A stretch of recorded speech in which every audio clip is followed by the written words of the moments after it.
Hey friends! We're having a RESANTA 160 amp inverter welder repaired today.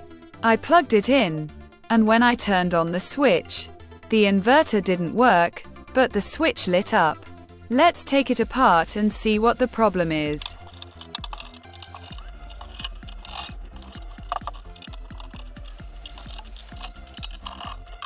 I discovered that someone had already tried to repair this welding inverter. I see that the input resistor is missing. It was simply cut off. It needs to be reinstalled. I then checked all the resistors here, and they are working. The strange thing is that the diagram should show a resistor, but in fact, there's a jumper, which is very strange. Resistor P57 needs to be replaced. It was burned out. Someone soldered a green resistor on the other side. Its value needs to be checked. Furthermore, the PWM controller pins are damaged and need to be repaired. Resistor P37 is also burned out and needs to be replaced. Zener diode DZ8 is also burned out. After replacing all the components I mentioned, let's start the inverter to see if it helped. The relay tripped, and the welding machine turned on. But notice how the lamp is working. It's flickering slowly. This is quite strange behavior. At the same time, the inverter output voltage is constantly fluctuating and unstable. Also, notice how the indicator lights on the welding inverter behave. You can also hear a suspicious beeping sound that disappears as soon as the lamp goes out. The inverter started, but something is preventing it from working properly.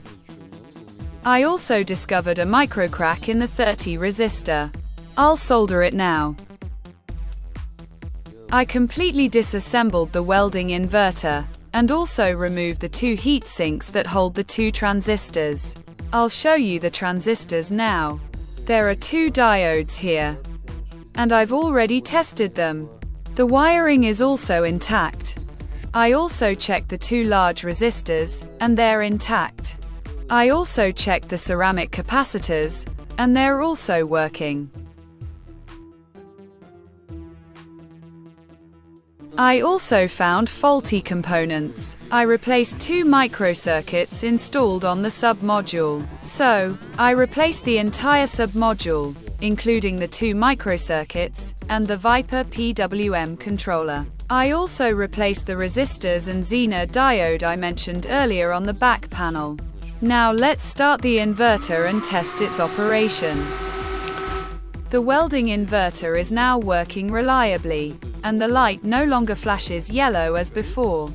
The incandescent lamp also now stays lit and doesn't flicker. The inverter output is a stable 48 volts. Now it's time to assemble the inverter into its housing. When I turn it on, two lights come on, then the yellow one goes out and only the green light comes on. Now all that's left is to physically test it and weld something. For that, I'll go to the garage and have a welder check it.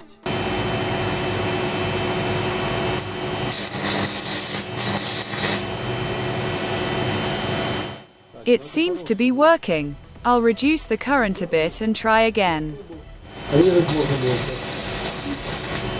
Нормально работает.